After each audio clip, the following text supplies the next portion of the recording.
Assalamualaikum warahmatullahi wabarakatuh. Waalaikumsalam. Kami dari kelompok 9 akan menjelaskan dari makalah kami. Dan nama kami yaitu Ibu Sabri, Prianto, dan judul material recruitment planning.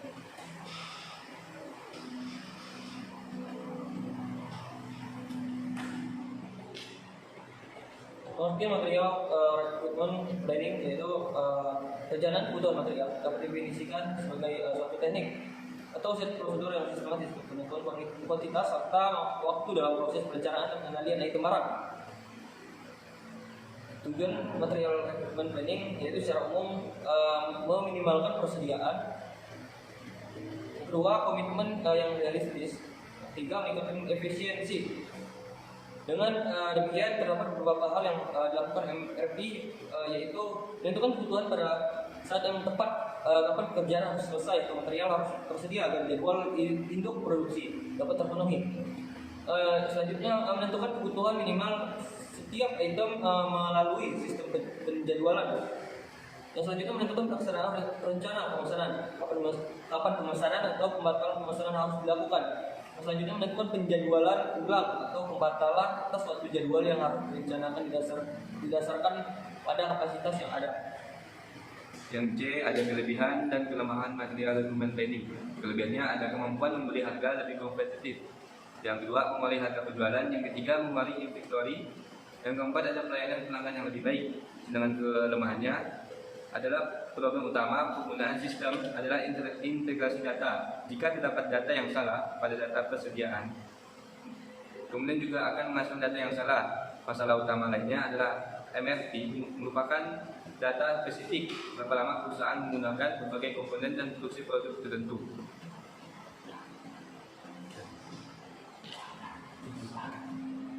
D.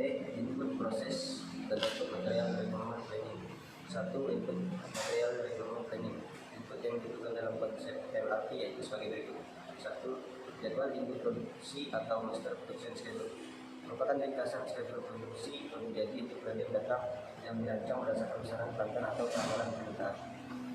Yang kedua, status persediaan atau inventory master file atau inventory status report merupakan catatan keadaan persediaan yang menggambarkan status semua itu.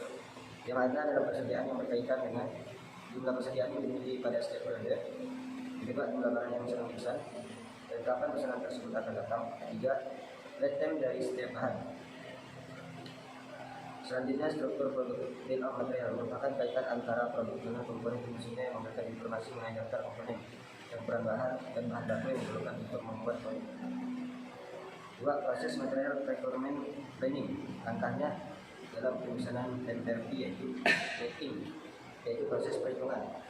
Yang kedua, loading, yaitu perhitungan pesanan pada jumlah pesanan. Yang tiga, offsetting, yaitu proses yang tujuan untuk menentukan saat yang tepat melaksanakan rencana pemesanan dalam penggunaan kebutuhan mesin. Tiga, coding merupakan proses perhitungan dari ketiga langkah sebelumnya yaitu netting. Tiga, output material recruitment planning. Output MRP sekaligus juga menunjukkan kemampuan dan ciri dari MRP yaitu yang satu, planning order schedule atau jadwal pesanan berencana. Dua, order release report atau laporan pengeluaran pesanan. Tiga, change to pending orders atau perubahan terhadap pesanan yang telah direncanakan. Empat, performance report atau laporan penampilan.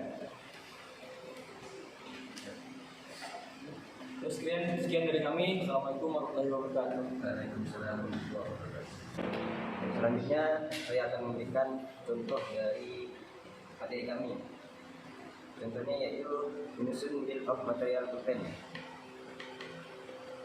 Manajer PPIC terlebih dahulu membuat struktur bahan yang digunakan untuk membuat pulpen sebagaimana tertulis dalam gambar di bawah ini. Yang pertama, strukturnya terdiri dari pulpen, kemudian dibagi menjadi tutup pulpen dan badan pulpen. Dan badan pulpen ini terdapat tinta pulpen. Jadi terdapat 3 level di sini.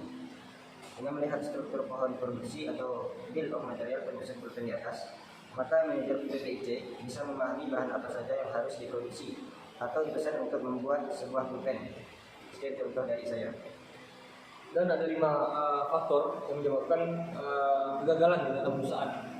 Yaitu yang pertama tidak menetapkan kuantitas dan prioritas produksi. Yang kedua, routing yang tidak tepat. Yang ketiga, tidak memperbarui perangkat produksi. Yang keempat, update produksi tidak terhubung. Dan yang terakhir, mengabaikan pemeliharaan perangkat produksi.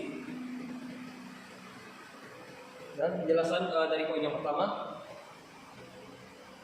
ketika tidak memperhatikan kapasitas atau prioritas produksi akan membuat masalah yang sangat besar, karena dalam proses manufaktur ini tahapan tersebut sangat penting agar tidak jadi hambatan seperti mesinnya rusak atau kerja yang sakit. Poin kedua yaitu routing adalah aktivitas menentukan prosedur atau runtutan produksi manufaktur, mulai dari masuknya bahan mentah, peralatan, penggunaan mesin produksi, juga menjadi barang jadi. yang ketiga tidak memperbarui perangkat produksi.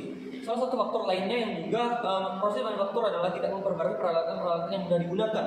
Inilah penyebab kenapa masalah prioritas dan kapasitas tidak dapat ditentukan secara akurat.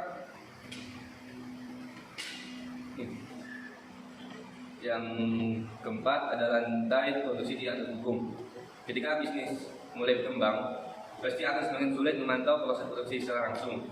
Hal tersebut jadi pula ketika untuk melakukan proses perencanaan dan penjadwalan.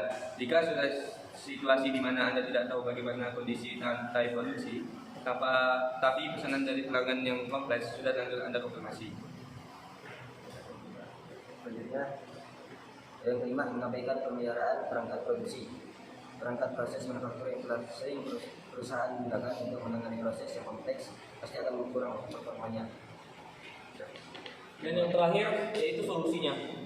Dari beberapa poin yang di atas, kita bisa menyimpulkan bahwa masalah ini solusi yang tepat adalah mengaplikasikan sistem ERP untuk memantau keseluruhan bisnis Anda, termasuk proses manufaktur. Sistem ERP lah dapat memberikan perencanaan dan penjadwalan yang akurat. Jadi pendataan data-data yang harus untuk penyelesaian itu harus lewat ERP dulu, baru ke produksi ERP. Oke, sekian dari kami. Assalamualaikum warahmatullahi wabarakatuh. Waalaikumsalam. Selanjutnya kami akan menjawab soal dari saudara Wagi, yaitu apa yang dimaksud dengan horizon perencanaan. Horizon adalah jangka waktu.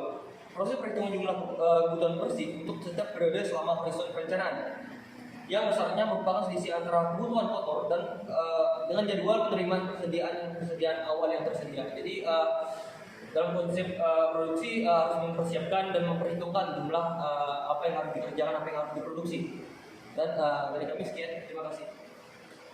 Assalamualaikum warahmatullahi wabarakatuh.